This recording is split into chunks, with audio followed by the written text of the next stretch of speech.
ప్రపంచంలో చాలా మంది బలంతో రాజ్యాన్ని గెలిచారు. కానీ ఒక మనిషి మాత్రం తన బుద్ధితో చరిత్రనే మార్చేశాడు. అతని పేరే చాణక్యుడు. అతడు ఒక గురువు, ఒక రాజకీయ మేధావి, కానీ యోధుడు కాదు, కానీ యుద్ధాలనే గెలిపించినవాడు. అతడు చెప్పిన మాటలు ఇప్పటికీ వ్యాపారులు, నాయకులు, సాధారణ మనుషులు కూడా అనుసరిస్తున్నారు. ఈ రోజు మనం తెలుసుకోబోయేది చాణక్య నీతి గురించి. ఈ వీడియో పూర్తిగా చూస్తే మనుషుల్ని ఎలా అర్థం చేసుకోవాలి, అసలు ఎవరిని నమ్మాలి, ఎలా విజయాన్ని అందుకోవాలో మీకే అర్థమవుతుంది. సో ఎవరైనా ఫస్ట్ టైం మన ఛానల్ని చూస్తున్నట్టయితే ఇప్పుడే సబ్స్క్రైబ్ చేసుకోండి. అసలు చాణక్యుడు ఎవరు? సుమారు 2300 సంవత్సరాల క్రితం మన భారతదేశం చాలా చిన్న చిన్న రాజ్యాలుగా విడిపోయి ఉండేది. ఆ సమయంలో ఒక బ్రాహ్మణుడు జన్మించాడు.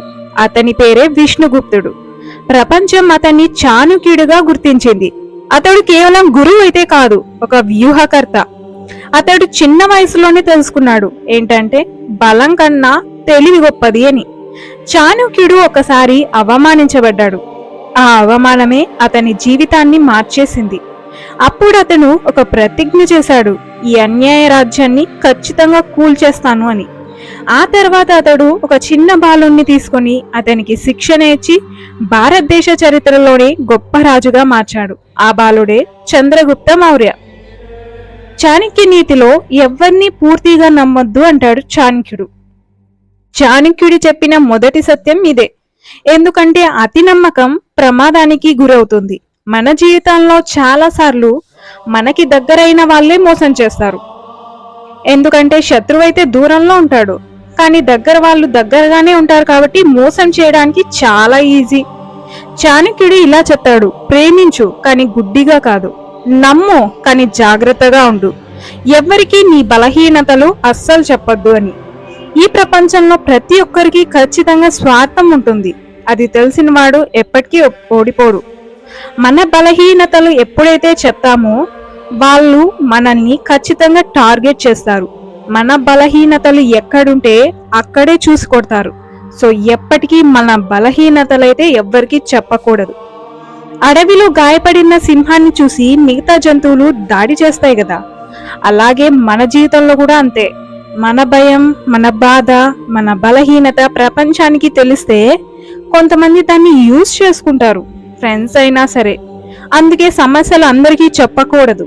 ఎందుకంటే కొంతమంది పట్టించుకోరు, కొంతమంది లోపలే ఆనందపడతారు, పైకి ఏదో బాధపడుతున్నట్టుగా ఉంటారు. అందుకే నిశ్శబ్దంగా ఎదగడం నేర్చుకోవాలి. తర్వాత, సమయం కన్నా గొప్పది ఇదే ఏదీ లేదు అసలు. డబ్బు పోతే సంపాదించవచ్చు, ఆరోగ్యం పోయినా తిరిగి సంపాదించవచ్చు, కానీ టైం పోతే మళ్ళీ తిరిగి రాదు, సంపాదించలేం. అందుకే టైంని వేస్ట్ చేయకూడదు. టైంని వేస్ట్ చేస్తే మన జీవితాన్ని వృధా చేస్తున్నాము అని. ప్రతిరోజు మనకి 24 గంటలు వస్తాయి, కానీ విన్నర్స్ కూడా అదే 24 అవర్సే ఉంటాయి. కానీ వాళ్ళెందుకు విన్ అయ్యారు, మనం ఎందుకు ఓడిపోతున్నాం? ఎందుకంటే వాళ్ళు టైంని విలువగా చూశారు. ఎందుకంటే ఉదయం తొందరగా లేవడం, లక్ష్యంపై ఎక్కువ ఫోకస్ చేయడం, అనవసర విషయాలు దూరంగా పెట్టడం, ఇవే విజయానికి రహస్యాలు. తర్వాత, భయం నీ శత్రువు. మనిషిని ఎక్కువగా ఆపేది బయటి శత్రువు కాదు, మనలోని భయం. నేను చేయలేనేమో, వాళ్ళేమైనా అనుకుంటారేమో, నేను ఓడిపోతానేమో, ఇవే ఎక్కువ మనల్ని కిందికి లాగేస్తాయి. ఎప్పుడైతే నేను చేయలేను అనుకుంటామో అప్పుడు మనం నిజంగా ఏమీ చేయలేం. ఈ ఆలోచనలే మన జీవితాన్ని సగం నాశనం చేస్తాయి. అందుకే ఎప్పుడు భయాన్ని ఎదుర్కొన్న రోజు అప్పుడే మన నిజమైన శక్తి బయటపడుతుంది. ధైర్యవంతుడు అంటే భయం లేకపోవడం కాదు, భయం ఉన్నా కూడా దాన్ని చేయడం. నీకు ఏదైతే భయం అవుతుందో అదే చెయ్యి, అదే ధైర్యవంతుల లక్షణం. మూర్ఖులతో అస్సలు వాదించకూడదు. ఇది చాణక్యుడు చెప్పిన అత్యంత పవర్ఫుల్ నీతుల్లో ఇదొకటి. ఎందుకంటే కొంతమంది నిజం వినరు, జస్ట్ వాళ్ళు గెలవాలని మాత్రం అనుకుంటారు, నిజం ఒప్పుకోరు, అసలు నిజం తెలుసుకుందామని కూడా ట్రై చేయరు. అలాంటి వాళ్ళు మూర్ఖులతోనే సమానం. అలాంటి వాళ్ళతో వాదిస్తే గోడతో మాట్లాడినట్టే. ఎందుకంటే వాళ్ళు నిజం తెలుసుకోవాలని అస్సలు ట్రై చేయరు. మూర్ఖులతో వాదిస్తే మన ఎనర్జీని వేస్ట్ అయిపోతుంది. సో మూర్ఖులతో వాదించడం కన్నా సైలెంట్గా ఉండడమే చాలా బెటర్. ప్రతిరోజు యుద్ధం చేయాల్సిన అవసరం లేదు, కానీ కొన్ని చోట్ల నిశ్శబ్దమే యుద్ధం, అది తెలుసుకోవాలి. ఈ ప్రపంచం ప్రేమతో నడుస్తుందని చాలా మంది అనుకుంటారు, కానీ నిజం కాదు.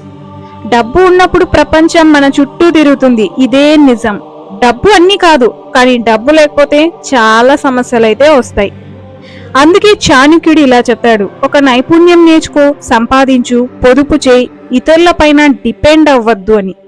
ఆర్థిక స్వాతంత్ర్యం మనిషికి గౌరవాన్ని ఇస్తుంది అని.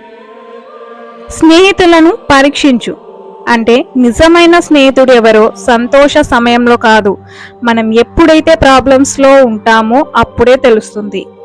సేవకుడిని పనిలో పరీక్షించాలి, బంధువులని కష్టాల్లో పరీక్షించాలి, స్నేహితుడిని మనం ఎప్పుడైనా ప్రమాదంలో ఉన్నప్పుడు పరీక్షించాలి, వాళ్ళు హెల్ప్ చేస్తున్నారా, ఇగ్నోర్ చేస్తున్నారా అని. ఎందుకంటే కాలం మారుతూ ఉంటే మనుషుల అసలైన స్వభావం బయటపడుతుంది. కోపం చాలా ప్రమాదకరం. ఒక నిమిషం కోపం జీవితాంతం పశ్చాత్తాపం ఇవ్వచ్చు. కోపంలో తీసుకున్న నిర్ణయాలు చాలాసార్లు తప్పు అవుతాయి. చాణక్యుడు ఇలా చెప్తాడు, కోపం వచ్చినప్పుడు ఆలోచన చనిపోతుంది, అందుకే స్పందించే ముందు ఆలోచించు, మాటలు జాగ్రత్తగా వాడు, నిశ్శబ్దాన్ని నేర్చుకో అని. చాణక్యుడి ప్రకారం విజయానికి 3 సూత్రాలున్నాయి. ఫస్ట్, డిసిప్లైన్, రోజు చిన్న చిన్న పనులు కన్సిస్టెంట్ గా చేయడం. సెకండ్, పేషెన్స్, త్వరగా ఫలితం రావాలని ఆశపడకూడదు. థర్డ్, స్ట్రాటజీ, కష్టపడటం మాత్రమే కాదు, తెలివిగా కూడా ఉండాలి. సింహం ఒక్కసారిగా దాడి చేస్తుంది, కానీ ఖచ్చితంగా గెలుస్తుంది, అదే వ్యూహం, అది తెలుసుకోవాలి. చాణక్యుడు మనకు చెప్పింది ఒకటే, ఈ ప్రపంచం అమాయకులకు కాదు, తెలివిగా ఆలోచించే వాళ్లకు మాత్రమే. భావోద్వేగాల్ని నియంత్రించాలి, సమయాన్ని గౌరవించాలి, సరైన వాళ్ళని ఫ్రెండ్షిప్ గా ఎంచుకోవాలి, మన లక్ష్యంపై ఫోకస్ పెట్టాలి, అప్పుడు మనల్ని ఎవ్వరూ ఆపలేరు. 2300 సంవత్సరాల క్రితం చెప్పిన ఈ మాటలన్నీ ఈ రోజుకి నిజంగానే పనిచేస్తున్నాయి. ఎందుకంటే ఇవి నిజం కదా, అబద్ధాలు కాదు కదా. అందుకే చాణక్యుడు కేవలం ఒక మనిషి కాదు, ఒక యుగం. ఈ వీడియో మీకు నచ్చితే లైక్ చేయండి, షేర్ చేయండి, తప్పకుండా మన ఛానల్ని సబ్స్క్రైబ్ చేసుకోండి గైస్.